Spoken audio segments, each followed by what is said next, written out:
achiever@360 में आप लोगों का स्वागत है। जैसा कि हमने आप लोगों को पार्ट 1 और पार्ट 2 में फोटो इलेक्ट्रिक इफेक्ट के बारे में बताया था या फोटो इलेक्ट्रिक एमिशंस क्या होता है उसके बारे में एक्सप्लेन किया था। फिर हमने उसमें ये बताया था कि हम इसके इफेक्ट जानेंगे कि किस वजह से क्या इफेक्ट करता है, करंट कब इंक्रीज करेगी, फोटो करंट कब इंक्रीज करेगी, कब स्टॉपिंग पोटेंशियल क्या होता है, कैसे स्टॉपिंग पोटेंशियल, मैंने पिछले पार्ट में स्टॉपिंग पोटेंशियल बता दिया था क्या होता है। ठीक, मतलब हमने उसमें एक इफेक्ट पहला बताया था कि आपका पोटेंशियल अगर हम प्लेट्स ए और बी के बीच में जो ए और सी मतलब जो आपकी ए और सी प्लेट्स बनाई थी ना उनके बीच में अगर हम पोटेंशियल को घटाएं बढ़ाएं तो क्या इफेक्ट होता है। नेक्स्ट इसका नेक्स्ट इफेक्ट आता है और ये सारे बोर्ड्स के लिए इंपॉर्टेंस हैं, ठीक है। तो और उसके बाद आपको उसके बीच के ग्राफ को भी अच्छे से पढ़ना है, ठीक। तो नेक्स्ट इसका नेक्स्ट पॉइंट मतलब बी या सेकंड पॉइंट आप डाल सकते हो, effect of the intensity of a light, ठीक है। तो सेकंड पॉइंट आता है effect of intensity of light. मतलब ये पॉइंट है कि भाई पहला ये आता है कि effect of intensity of a light, इस पे आपका क्या इफेक्ट पड़ता है, ठीक है। Effect of intensity of light, ठीक। कहानी समझ में आई? पिछले पार्ट हमारे जरूर देखिएगा क्योंकि उसमें हमने सारी चीज बताई है, एक्सपेरिमेंट सारे बताए हैं, फोटो इलेक्ट्रिक एमिशंस क्या होता है वो सारी चीजें हमने आप लोगों को बताई है। तो उसको अच्छे से देखिएगा, अगर ना समझ में आएगा तो कमेंट करिएगा, बट आएगा अच्छे समझ में, इतना तो मैं बता रहा हूँ, बट उस पार्ट्स को जरूर देखिएगा, ठीक है। नेक्स्ट आता है effect of intensity of a light, ठीक। तो effect of intensity of light को कैसे आप एक्सप्लेन करोगे? कंडीशन है इसमें कि यहाँ पे कंडीशन है व्हेन, ठीक, व्हेन मतलब when frequency and potential of anode will remain will kept constant, will kept, ठीक, कांस्टेंट। देख लीजिएगा, थोड़ा इंग्लिश में दिक्कत हो सकता है, मतलब बंदे लिख दिया है बट कोई दिक्कत नहीं ना। मैंने कहा ये कि अगर आपने frequency and potential of anode will constant, हमने कहा कि अगर आप फ्रीक्वेंसी और पोटेंशियल ऑफ एनोड को कांस्टेंट मान लीजिए थोड़ी देर के लिए, ठीक है, तो effect of intensity of light क्या होता है। तो एक चीज याद रखना, इस कंडीशन में क्या होता है, जो ग्राफ बनता है ना, वो ग्राफ मैं आपको यहाँ पे बना के दिखाता हूँ। वो ग्राफ यहाँ पे आपका फोटो, मैंने आपको पढ़ाया था फोटो इलेक्ट्रॉन या फोटो करंट दिखाया था, ठीक है। तो फोटो करंट लिख सकते हो आप लोग, फोटो करंट, ठीक है। ये आपको क्या बताया था, फोटो करंट बताया था। और यहाँ पे आपका इंटेंसिटी, कंडीशन ये है कि इंटेंसिटी ऑफ द लाइट ये क्या करता है, लीनियरली इंक्रीज करता है। जब क्या इंक्रीज करेगा लीनियरली, फोटो करंट, मतलब इनके और इनके बीच में जो ग्राफ होगा वो डायरेक्टली प्रोपोर्शनल। अगर आप हाई इंटेंसिटी से लाइट को आप किसी भी प्लेट पे आप इंसिडेंट कराओगे, प्लेट क्या मतलब मेटल प्लेट जिससे हमें इलेक्ट्रॉन का एमिशन होता है, ठीक है। तो वो जो आप ये कहोगे कि भैया जो फोटो करंट होगा, ठीक है, फोटो करंट तो समझते हो, पढ़ाया था भाई क्या होता है, is directly proportional to the intensity of the light, intensity of the light. मतलब आपने कंडीशन ये है कि भाई, कंडीशन ये याद रखना कि आपकी frequency of light remain constant है। मतलब आप ये है कि जो लाइट डाल रहे हो उसकी फ्रीक्वेंसी डिक्रीज व इंक्रीज नहीं हो रही, ये बात याद रखना। तो आप कह सकते हो photo current is direct inversely directly proportional to the intensity of, देखिए ना ग्राफ बढ़ता जा रहा है भाई, करंट भी बढ़ रही है, इंटेंसिटी भी बढ़ा रहे हैं आप, ठीक है। तो ये ग्राफ है। अब नेक्स्ट इसका समझिए, मतलब ये कह सकते हैं कि जो फोटो करंट है, फोटो करंट, ठीक, photo current is directly proportional to the number of electrons emitted per second, ठीक।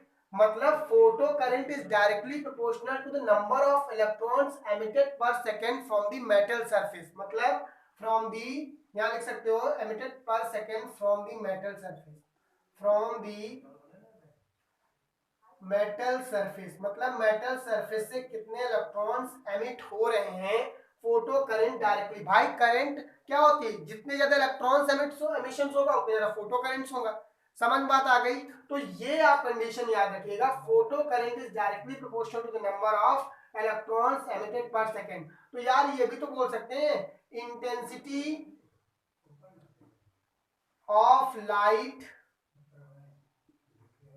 is directly proportional to the number of electrons emitted per second। ये भी तो आप लोग बोल सकते थे और बोल सकते भी हो। मतलब कंडीशन समझ में आ गई ना, ये बात क्लियर हुई ना कि फोटो करंट जो होगा वो लीनियरली इंक्रीज करेगा। और ये कंडीशन आप याद कर लीजिए और लिख भी लीजिए। मान लीजिए effect of the intensity of light आता है और पूछता है कि फोटो करंट पे क्या इफेक्ट पड़ेगा, तो आप ये कहोगे photo current is directly proportional to the number of electrons भी बोल सकते हो, नंबर ऑफ इंटेंसिटी भी बोल सकते हो, मतलब सॉरी नंबर नहीं इंटेंसिटी के, मतलब जितनी तेज आप इंटेंसिटी से लाइट को डालोगे उतने ज्यादा वहां पे इलेक्ट्रॉन का इजेक्शन होगा। और यार इलेक्ट्रॉन तो अगर ज्यादा इलेक्ट्रॉन से तो करंट भी तो ज्यादा होगा। Q is equal to N E, charge बढ़ गया, I is equal to Q by 2, I is directly proportional to the Q। Clear हुआ ना बात। तो ये कंडीशन है। नेक्स्ट और भी देखिए, एक और ग्राफ बनाता हूँ। ये ग्राफ आपको समझ में आया ना, ये ग्राफ समझ में आया। नेक्स्ट ग्राफ, अब तो ये तो करंट के बारे में बात करता था, लेकिन एक ग्राफ देखो क्या है। एक ग्राफ मैं आपको बताता हूँ स्टॉपिंग पोटेंशियल के बीच में, मतलब इंटेंसिटी ऑफ लाइट और स्टॉपिंग पोटेंशियल के बीच में ग्राफ अगर आप ड्रॉ करोगे तो आप कैसे ड्रॉ करोगे। ठीक, तो देखिए कैसे ग्राफ ड्रॉ करोगे। स्टॉपिंग पोटेंशियल तो हमने आपको पढ़ाया था ना, क्या होता है, समझ में आया था ना। नहीं समझ में आया है, पिछला पार्ट 2 देखिए, उसमें बताया गया है। ठीक है, स्टॉपिंग पोटेंशियल क्या होता है। ठीक, तो आप ऐसे ग्राफ प्लॉट करिए। पहले हमने एक ग्राफ ऐसे बना दिया। ठीक, ये हमने ग्राफ बनाया और यहाँ आपका फोटो करंट लिखा है, फोटो करंट लिखा है। वो एनोड का मिनिमम पोटेंशियल समझो या जो भी समझो जिसपे करंट विल बिकम जीरो, जिसपे करंट की वैल्यू क्या हो जाती है, photo current will become zero, उसी को बोलते हैं स्टॉपिंग पोटेंशियल। ठीक है, जब आपका करंट जीरो हो जाए तो उसको स्टॉपिंग पोटेंशियल, कौन सी करंट, फोटो करंट। ठीक है, अब कहानी समझ लीजिए। यहाँ पे हमने उस दिन फॉर्मूला भी कराया था, K max is equal to E V naught. Numerical के लिए बहुत इंपॉर्टेंट है, याद रखना। ठीक है, K max is equal to E V naught. ठीक, ये फॉर्मूला याद रखना। अब हमने कहा कि ये फोटो करंट है तो यहाँ इंटेंसिटी लिख लो। कहानी समझ में आ रही ना, ये इंटेंसिटी लिख लो। अब हमने क्या कहा कि ये मान लीजिए पॉइंट है स्टॉपिंग पोटेंशियल, माइनस में ले तो वी नॉट मैंने लिख लिया, ये वी है, न्यू ना समझ लेना। ठीक है, ये वी है। ठीक, अब हमने कहा कि यहां लिख भी लीजिए फ्रीक्वेंसी रिमेन कांस्टेंट है। फ्रीक्वेंसी क्या है, कांस्टेंट है। आपने कहा भैया फ्रीक्वेंसी की वैल्यू जो हमारी है वो कांस्टेंट है। आपने यहां से एक बार ये इंसिडेंट कराया। ठीक, मान लीजिए एक बार फिर आपने इंसिडेंट ऐसे कराया। ठीक, थोड़ा देखिएगा ग्राफ थोड़ा सही है, मतलब समझ में तो आना चाहिए चीजों को। फिर एक बार मान लो ऐसे आपने इंसिडेंट कराया, मतलब मैं ये बोल रहा हूँ। फिर ये आपका I1 आई मान लीजिए I1 है, आप कोई दिक्कत नहीं है। ये I3 मान लो, ये I2 मान लो, ये I1 मान लो। मतलब मैं ये कहना चाह रहा हूं कि जब आप इंटेंसिटी ऑफ लाइट इंसिडेंट करा रहे हो तो स्टॉपिंग पोटेंशियल पे कोई इफेक्ट नहीं पड़ता है। स्टॉपिंग पोटेंशियल जो है वो आपका चेंज नहीं होता है। इंटेंसिटी आप चाहे जितनी लाइट से, जितनी तेज इंटेंसिटी से लाइट को डालिए, लेकिन फ्रीक्वेंसी ये भाई जो एक्सपेरिमेंट हुए उसके अकॉर्डिंग मैं आपको बता रहा हूँ। ठीक है, जो आपके एक्सपेरिमेंट कहते हैं उसके अकॉर्डिंग मैं बता रहा हूँ कि अगर आप इंटेंसिटी आप बढ़ाते रहेंगे, इंटेंसिटी अगर आप बढ़ाएंगे तो स्टॉपिंग पोटेंशियल देखिए जितना था उतना ही तो है, ऐसा तो नहीं हुआ घट बढ़ रहा है। तो frequency is equal to constant, frequency आपका कांस्टेंट है। मतलब I1 पहले आपने I1 से डाला था, फिर आपने कहा भैया हम I1 से नहीं तो I2 से डाल के देख लिया, इंटेंसिटी बढ़ा दिया। फिर आपने इंटेंसिटी I3 को बढ़ाया। क्या इन सब केसों में जो स्टॉपिंग पोटेंशियल था वो घटा बढ़ा? नहीं, वो आप कह सकते हो भैया कांस्टेंट रहा। कितना रहा? कांस्टेंट रहा। तो जब कांस्टेंट रहा तो आप कह सकते हो कि stopping potential does not in relation, मतलब इसका कोई रिलेशन नहीं होता है किसके बीच में? इंटेंसिटी के बीच में। इंटेंसिटी आप चाहे जितनी बढ़ाते घटाते रहो, स्टॉपिंग पोटेंशियल क्या रहेगा? मतलब मैं एग्जांपल आपको दूं कि मान लो 100 वॉट से आपने पहले इंटेंसिटी को डाला, ठीक, 100 वॉट पर मीटर स्क्वायर इंटेंसिटी है, ठीक है। देन उसके बाद आपने कहा कि भैया हम 200 से डालना चाहता हूं, 200 वॉट पर मीटर स्क्वायर से डाल दीजिए, ठीक है, इंटेंसिटी। तो यार डालोगे चाहे जितनी तेजी से, इस टाइम पे दोनों की कंडीशंस में स्टॉपिंग पोटेंशियल मान लीजिए -0 वोल्ट ही रहेगा। मैंने मान लिया -0 वोल्ट, मतलब कांस्टेंट रहेगा, जितना था उतना ही रहेगा। स्टॉपिंग पोटेंशियल मैटर नहीं करेगा जब आप इंटेंसिटी आप डिफरेंट डालोगे। क्लियर हुआ ना? मतलब के मैक्स आप ये कह सकते हो ईवी नॉट के कांस्टेंट रहने वाला है। इंटेंसिटी आप चाहे जितनी तेज डालिए, ये वैल्यू कांस्टेंट हो जाएगी। बात समझ रहे हो ना? क्योंकि ईवी नॉट ही तो ये कहानी है, वी नॉट। क्लियर हुआ ना? K max is equal to E V naught ही तो पढ़ाया था। तो ये कांस्टेंट रहेगा, घटेगा बढ़ेगा नहीं। हाँ, एक चीज गड़बड़ रही है, वो फोटो करंट है। क्या है? Photo current. क्लियर हुआ ना? यहां तक की, यहां तक क्लियर हुआ? Effect of intensity of light अगर एग्जाम में आएगा तो ग्राफ को समझ सकते हो।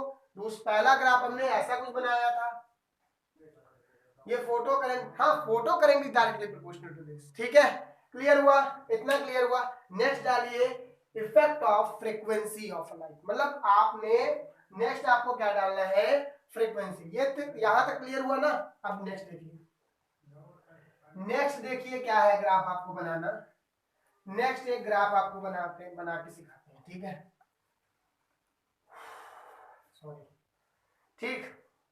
नेक्स्ट इसको रब कर दो। इसको रब करने के बाद देखो क्या बनाना है आपको, ठीक है? नेक्स्ट इसको बनाने के बाद effect of intensity of light, ठीक। तो नेक्स्ट पॉइंट, थर्ड है कि इतना? फर्स्ट हो गया, सेकंड? हाँ, थर्ड है। तो थर्ड पॉइंट आता है effect of frequency of light. मतलब आपने जो लाइट को इंसिडेंट कराया है उसकी फ्रीक्वेंसी क्या है, ठीक।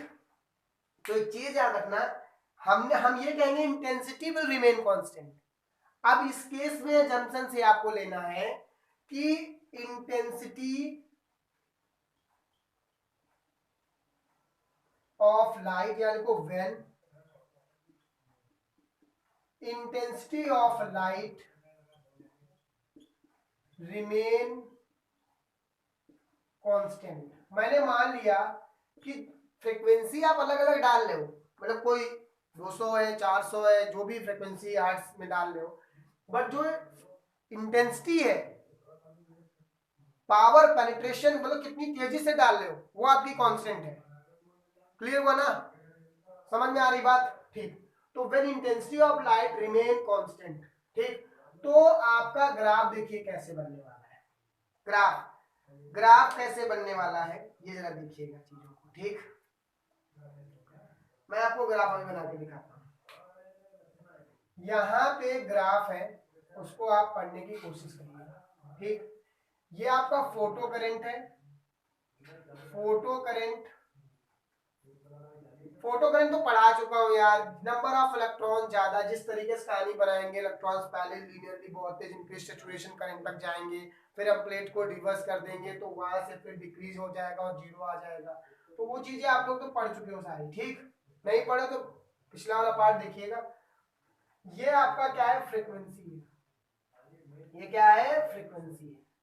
यहाँ पे लिख लेना, मतलब आपका इंटेंसिटी जो है वो आपका कांस्टेंट है, ठीक। अब जरा कहानी देखना। आपने पहले कोई रे ऑफ लाइट मतलब इंसिडेंट कराई, कुछ ऐसे आई और ऐसे आ गया। मतलब देखिए थोड़ा ऐसा, यहां से ये मान लो माइनस, मैंने V1 माना है, V0 मान लिया, ठीक। दूसरी आपने लाइट इंसिडेंट कराई, कुछ ऐसे आती है और यहां से V02 हो जाता है। सिमिलरली आपने तीसरी रे ऑफ लाइट इंसिडेंट कराई और यहाँ पे V03 हो जाता है। मतलब ये न्यू वन था, ये न्यू 2 था, ये न्यू 3 था। ठीक, न्यू 1 न्यू 2 न्यू 3 हो गया, यहां तक कोई दिक्कत नहीं ना। न्यू 1 न्यू 2 न्यू 3 हो गया, मतलब आप कह सकते हो कि जब आपकी इंटेंसिटी कांस्टेंट है तो जो ये फ्रीक्वेंसी आप इनसे डिफरेंट डिफरेंट अगर फ्रीक्वेंसी से आप लाइट को मेटल प्लेट पे डाल रहे हो तो उसका स्टॉपिंग पोटेंशियल क्या कर रहा है भाई, हो सकता है यहाँ पे 4 इलेक्ट्रॉन वोल्ट हो, यहाँ पे 8 इलेक्ट्रॉन वोल्ट हो, और यहाँ पे कितना हो गया 12 इलेक्ट्रॉन वोल्ट हो गया। ठीक, तो स्टॉपिंग पोटेंशियल क्या हो रहा है, स्टॉपिंग पोटेंशियल जब आप लाइट को जो इंसिडेंट करा रहे हो उसकी फ्रीक्वेंसी बढ़ा रहे हो तो स्टॉपिंग पोटेंशियल क्या कर जा रहा है, इंक्रीज कर जा रहा है। क्या कर जा रहा है, इंक्रीज कर जा रहा है। तो ये बात समझ में आई। तो आप कह सकते हो कि इंसिडेंट ऑफ लाइट या incident of light, frequency of incident of light is directly proportional to the stopping potential. बढ़ाओगे तो स्टॉपिंग पोटेंशियल क्या करेगा, इंक्रीज कर जाएगा। ठीक, तो ये यहां लिख सकते हो, when frequency of light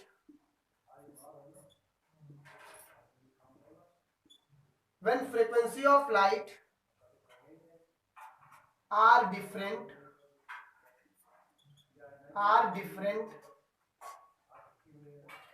then stopping potential also different.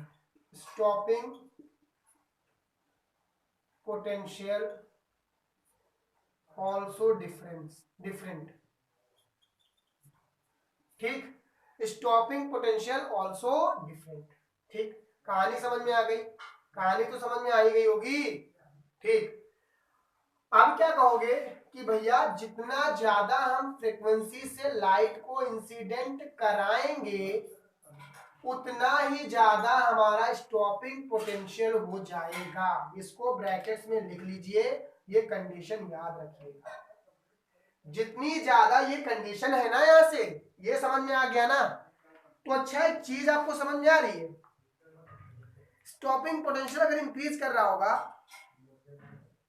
तो maximum kinetic energy of electrons भी तो इंक्रीज कर जाएगी, क्योंकि K max is equal to E V naught, तो K is directly proportional to the V not.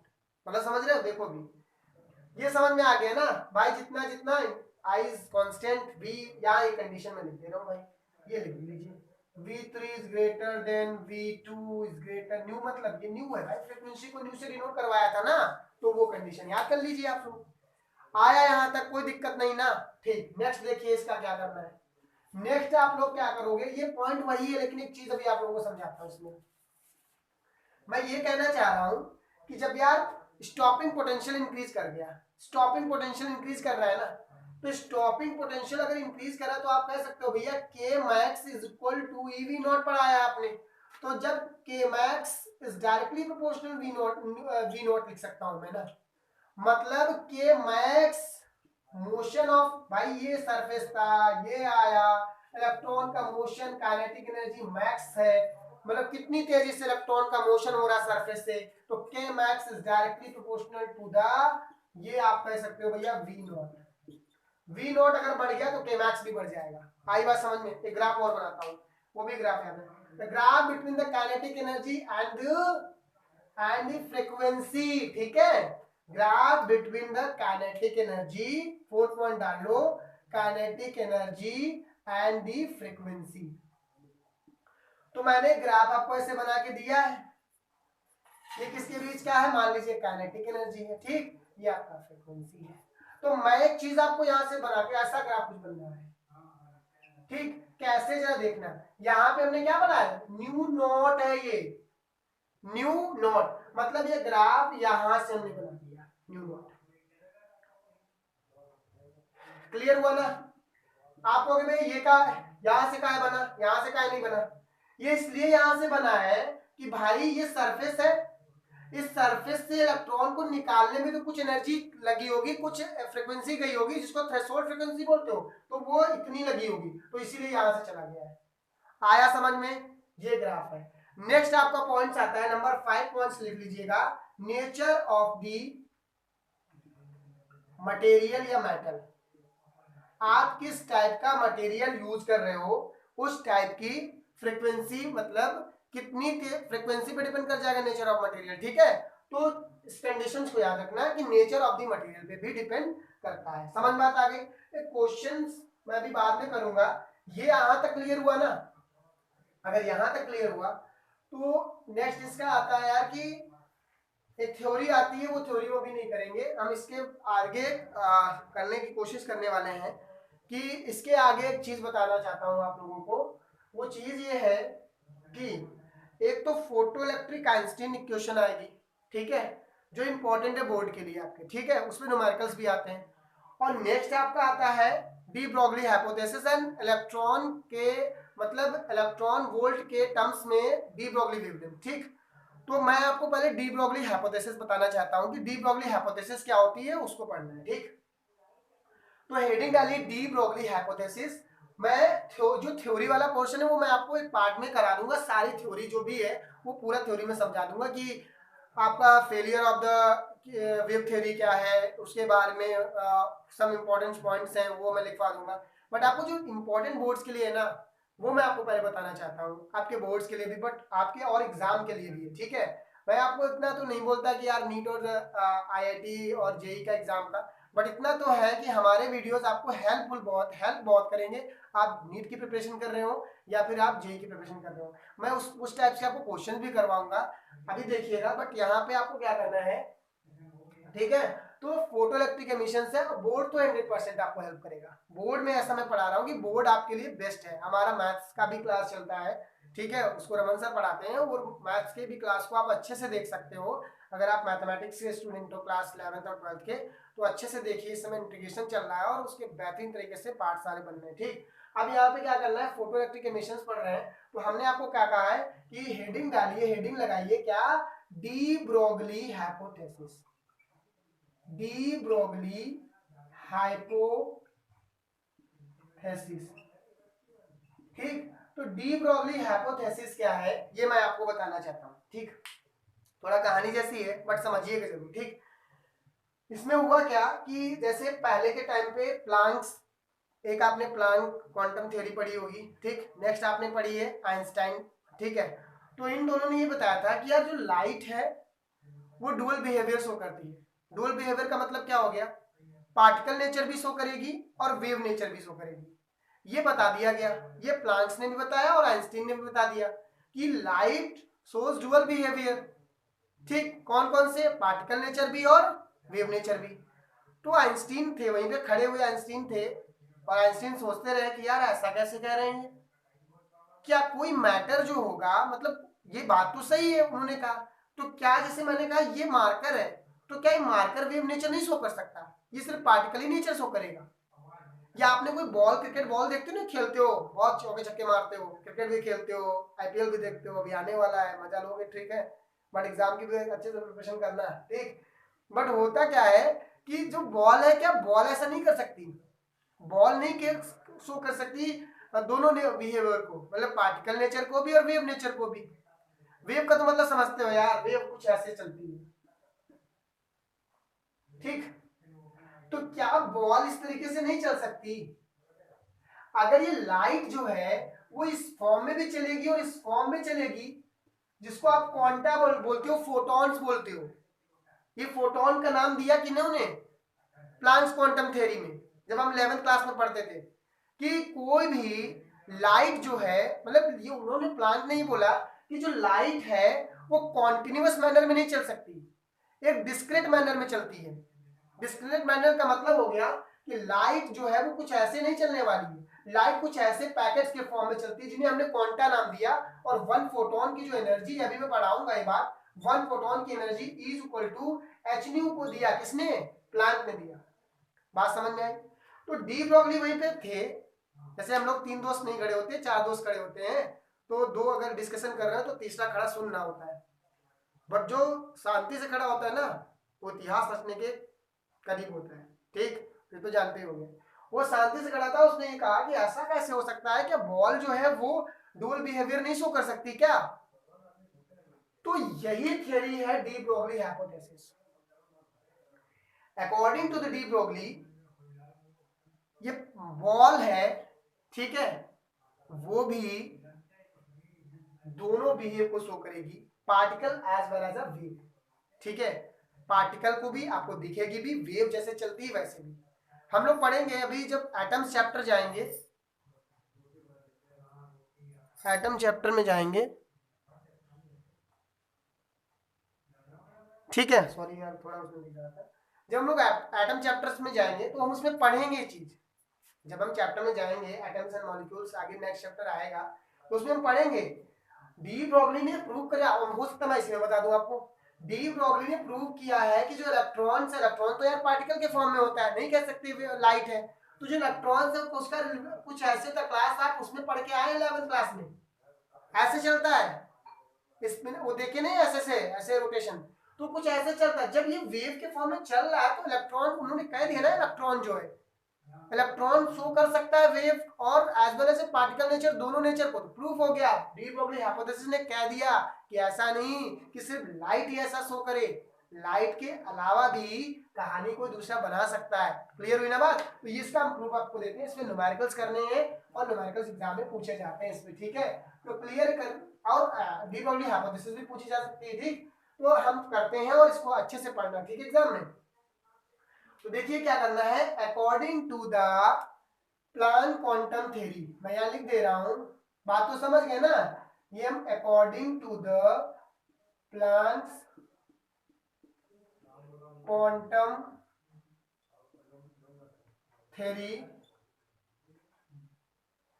Is equal to H nu equation first. मतलब इन्होंने ये कहा, प्लांट ने ये बताया था ना कि जैसे कोई लाइट है, लाइट डिस्क्रीट मैनर में चलती है, कुछ ऐसे चलती है, जिसको हम लोग पैकेट्स बोलते हैं, लाइट का कुछ ऐसे चलता है। तो यार जब लाइट ऐसे चलती है ना, तो लाइट्स की कुछ एनर्जी होगी, जिसको आपने क्वांटा नाम दिया, फोटोन दिया। तो वन क्वांटा या one photon is equal to, एक फोटोन की जो एनर्जी होती है ना, जो ये एक फोटोन की एनर्जी होती है वो E is equal to H nu होती है।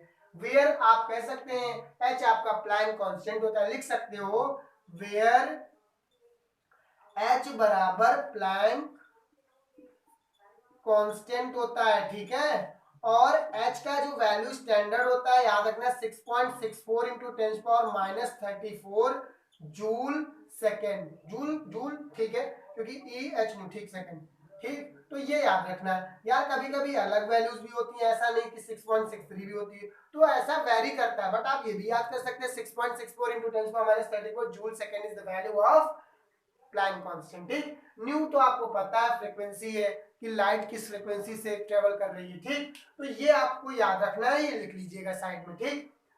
Is equal to H nu. अब अकॉर्डिंग टू द प्लैंक की तो बात हो गई, according to the Einstein, according to the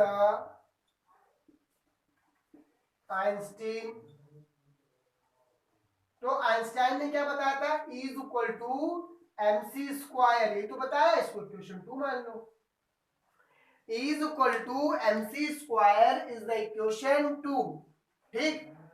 तो भाई यहां तक तो समझ में आ गया होगा ना। अब कुछ नहीं करना, इक्वेशन 1 एंड इक्वेशन 2 को, तो from equation 1 and 2, from equation 1 and 2, मतलब समीकरण 1 व 2 से आप कहोगे भैया H nu is equal to mc square, ठीक। अब आप एक चीज और जानते होगे, nu is equal to C by lambda होता है ना, क्योंकि C is equal to nu lambda होता है। अगर मुझे न्यू चाहिए होगा सी बाई लैम्डा कर सकते हैं, ये फॉर्मूला लिख लीजिए, आप याद करिएगा, क्योंकि ये फॉर्मूला याद करना ये है, क्योंकि इस फॉर्मूले को आप यहाँ पे रखेंगे और न्यूमेरिकल्स में भी अभी हम लोग यूज करेंगे, ठीक। तो h इज इक्वल टू आप लिख सकते हो न्यू की जगह पे एच सी बाई लैम्डा, ठीक, is equal to M C square, ठीक। एक सी से एक सी कट कर सकते हैं, एक सी से एक सी कट कर दिया, तो आप कहोगे भैया h by lambda is equal to M C, ठीक। यहां से अगर हम लैम्डा की वैल्यू निकालना चाहेंगे तो lambda is equal to H upon M C तो हो जाएगा, इसको इक्वेशन 3 मान लीजिए। ये तो जो कहानी है वो अकॉर्डिंग टू द आइंस्टीन, मतलब उसके प्लैंक और आइंस्टीन के अकॉर्डिंग है, मतलब lambda is equal to H upon M C, क्योंकि C is the speed of light और लाइट तो ट्रेवल करती है। वेयर आप लिख सकते हो where C is equal to speed of light, और स्पीड ऑफ लाइट की वैल्यू पता है 3 × 10⁸ मीटर पर सेकेंड होती है। नोट कर सकते हो आप लोग, कांस्टेंट मतलब एकदम फिक्स्ड है कि स्पीड ऑफ लाइट। अब लाइट एंड वैक्यूम में स्पीड है, एयर में है, लेकिन अगर हम मीडियम में जाएंगे, हम लोग पिछले चैप्टर में पढ़ के आए हैं कि मीडियम में जब जाएंगे तो इनकी स्पीड क्या होती है, बदलती रहती है। ठीक है, मतलब ग्लास में अलग होगी, वाटर में अलग होगी, बट एयर में ये स्पीड है, वैक्यूम में 3 × 10⁸ है। लैम्डा इक्वल टू, अब आप कहोगे भैया according to the de Broglie hypothesis, according to the de Broglie hypothesis, बात समझ में आ गई। हाइपोथेसिस क्या थी कि ऐसा नहीं कि सिर्फ लाइट ही डुअल बिहेवियर शो करे, ये मार्कर जो होगा ना वो भी डुअल बिहेवियर, इलेक्ट्रॉन जो है, क्योंकि मार्कर का देखो यार, मार्कर को हम नहीं देख सकते ना डुअल बिहेवियर, लेकिन इलेक्ट्रॉन को उन्होंने दिखा दिया कि डुअल, इलेक्ट्रॉन तो एक पार्टिकल है, इलेक्ट्रॉन को दिखा दिया। तो according to the de Broglie hypothesis C is equal to V, जब ये पॉसिबल होगा तभी डुअल बिहेवियर शो करता है। और हम लोग अभी आगे पढ़ेंगे जो इलेक्ट्रॉन्स होता है वो अप्रोक्सीमेटली मूव करता है स्पीड ऑफ लाइट से, मतलब नहीं कह सकते एकदम 3 × 10⁸, बट ऐसा होगा पास में जा सकता है। तो इतनी स्पीड से जब कोई चीज मूव करेगी तभी वो डुअल बिहेवियर शो कर सकती है। ठीक, तो अब आप क्या करोगे, ये वैल्यू जहां C है वहां V पुट कर दो, तो lambda is equal to H/mv लिख सकते हो। पहला तो ये फॉर्मूला नोट कर लीजिए, lambda is equal to H/mv आते तो आप लिख सकते हो हेंस प्रूफ हो गया। मतलब प्रूफ क्या हो गया, हमें फॉर्मूला अगर ये आएगा तो इतना लिख देना, डी ब्रॉगली हाइपोथेसिस आती है तो इतना लिखना है आपको। ठीक, और ये फॉर्मूला कैसे आता है सॉरी वो भी मैंने आपको बता दिया।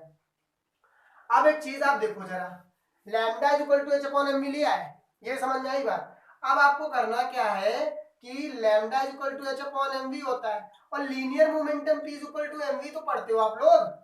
वेयर एक चीज लिख सकते हो, वेयर v जो है वेलोसिटी ऑफ द पार्टिकल है या इलेक्ट्रॉन है, वेलोसिटी ऑफ अ पार्टिकल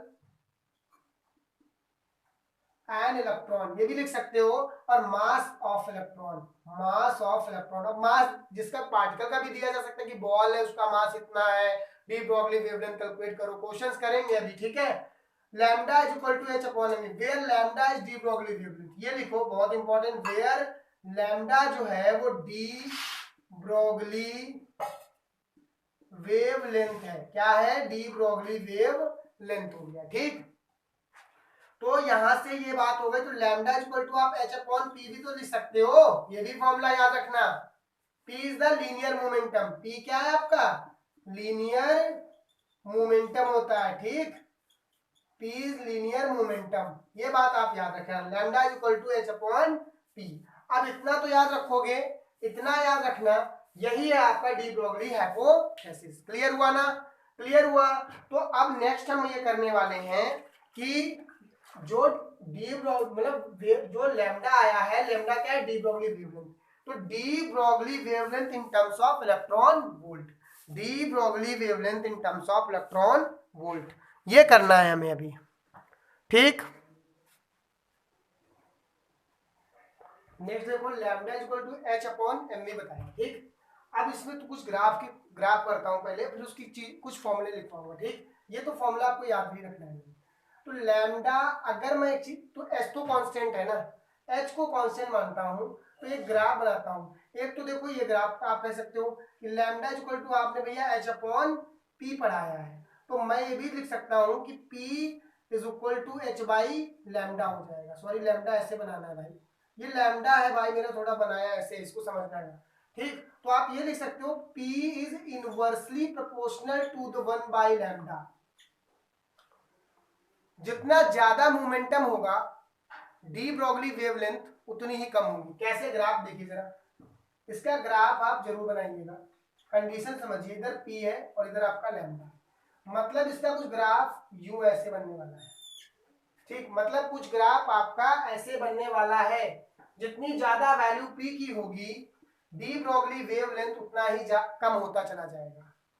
ठीक, क्योंकि इनवर्सली प्रोपोर्शनल है, de Broglie wavelength is inversely. Next देखो, अच्छा नेक्स्ट अगर आप इसका बनाते हैं, एक तो लैम्डा है, lambda is equal to H/ मैं मानता हूं mv है, तो आप ये कह सकते हो कि भैया लैम्डा जो होगा वो inversely proportional to the mass होगा व्हेन वेलोसिटी कांस्टेंट मान लीजिए ये व्हेन वेलोसिटी कांस्टेंट मान लीजिए। बात समझ में आ गई? तो देखिए इसका ग्राफ आप कैसे बना दोगे। मैंने ये कहा मान लीजिए लैम्डा इधर है, ये उधर भी तो जा सकता है यार, ऐसे बना सकते हो ना इसको, कोई दिक्कत नहीं ना। मास इधर कर दीजिए और लैम्डा इधर कर दीजिए। ये भी ग्राफ आपका कुछ ऐसे ही बनने वाला है, ये भी आपका ग्राफ कुछ ऐसे, क्योंकि इनवर्सली प्रोपोर्शनल कंडीशन हो रही। फिर आपने कहा भैया मास अगर हमने कांस्टेंट कर दिया, अगर मास कांस्टेंट कर दिया तो लैम्डा फिर भी तो, या फिर वेलोसिटी अगर आपकी जितनी ज्यादा होगी डी ब्रोगली वेवलेंथ उतना ही कम हो जाएगा। देखिए ना ग्राफ के रिलेशन से, फिर भी ग्राफ आपका ऐसे बनेगा, फिर भी ग्राफ आपका ऐसा ही बनेगा v और ये लैम्डा, सॉरी ये लैम्डा, ठीक। तो ये आपका क्या हो जाएगा लैम्डा, लैम्डा, ठीक। अब ये कुछ ऐसे बन जाएगा, मतलब सेम ऐसे बनेगा यार, ऐसे इसको थोड़ा ऐसे बना लीजिएगा, ठीक। ये ऐसे बनेगा, ठीक। सेम ग्राफ बनेंगे बट कंडीशंस p और लैम्डा का ग्राफ, मास और लैम्डा का, वेलोसिटी और लैम्डा, मतलब इनवर्सली प्रोपोर्शनल है। ये तीनों चीजें अगर बढ़ती जाएंगी तो लैम्डा डी ब्रोगली वेवलेंथ उतना ही कम होता चला जाएगा। क्लियर हुआ यहां तक की? ठीक है। और एक दो फॉर्मूले देखो जरा, यहां से देखिए, यहां तक समझ में आई बात ना। अब देखो kinetic energy is equal to, एक फॉर्मूला आप लोग पढ़ते हो, kinetic energy is equal to P square by 2m, formula है ना ये। Kinetic energy is equal to P square two M. कैसे? देखिए kinetic energy is equal to formula होता है ना हाफ एम वी स्क्वायर। इन्होंने क्या किया, kinetic energy is equal to half, ऊपर भी एम है वी स्क्वायर, उन्होंने नीचे भी एम से मल्टीप्लाई करा दिया, ऊपर भी एम से मल्टीप्लाई करा दिया। तो kinetic energy is equal to हो गया half M into M, M square हो गया, और वी स्क्वायर अपॉन का एम हो गया, ठीक। के काइनेटिक एनर्जी, यहां से ये इन्होंने क्या किया, ये 2m है और एम वी का होल स्क्वायर कर दिया। एम वी तो पी होता है ना, तो एम वी को पी कर दिया तो 1/2m हो गया, ये आपका p का स्क्वायर हो गया। यही तो मैंने लिखा है, देखो k is equal to P square by 2m। तो ये फॉर्मूला याद रखना। अब p इज इक्वल टू, अभी मैंने आपको क्या पढ़ाया है, lambda, sorry p is equal to, मतलब lambda is equal to h upon M V तो पढ़ाया है, मतलब p, तो p इज इक्वल टू क्या हो जाएगा, h बाई लैम्डा हो जाएगा। जहां पे p ये है तो p की जगह पे पुट कर दो, k 2 मतलब 2m k is equal to p की जगह पे h square by lambda square हो जाएगा, और ये 2m हो जाएगा। सॉरी 2m तो उधर है ही, मैं इधर इसको इधर लेके आऊंगा, तो lambda square is equal to h square upon का 2m k, ठीक है। फॉर्मूले याद रखना है। तो lambda is equal to under root में, ये तो h स्क्वायर ही है, अपॉन का 2m k, ये कहानी समझ में आ रही ना। तो लैम्डा इज इक्वल टू आ जाएगा h अपॉन 2m k रूट में। फॉर्मूला ये याद रखना, m मास है, h कंडीशन, ठीक है। समझ में आ रहा है ना आप लोगों को? समझ में आ रहा है ना? ठीक है, ये फॉर्मूलेज हैं जिनको आपको याद रखना है। इसमें हम न्यूमेरिकल नेक्स्ट पार्ट में करेंगे। अब नेक्स्ट पार्ट में आपका बचा क्या है, फोटो इलेक्ट्रिक आइंस्टीन इक्वेशन, इसी का इलेक्ट्रॉन वोल्ट्स में कराना अभी बता दूंगा नेक्स्ट पार्ट में, और फिर नेक्स्ट पार्ट में इसके न्यूमेरिकल्स कराऊंगा, और जो थ्योरी वाला वो भी एक पार्ट में सारा कर दूंगा, ठीक है। अच्छे से इसको एंजॉय करिएगा, जहां पे कोई दिक्कत हो जरूर पूछिएगा, ठीक है। ओके, अपने एग्जाम की अच्छे से तैयारी करिए, बेस्ट ऑफ लक, बाय।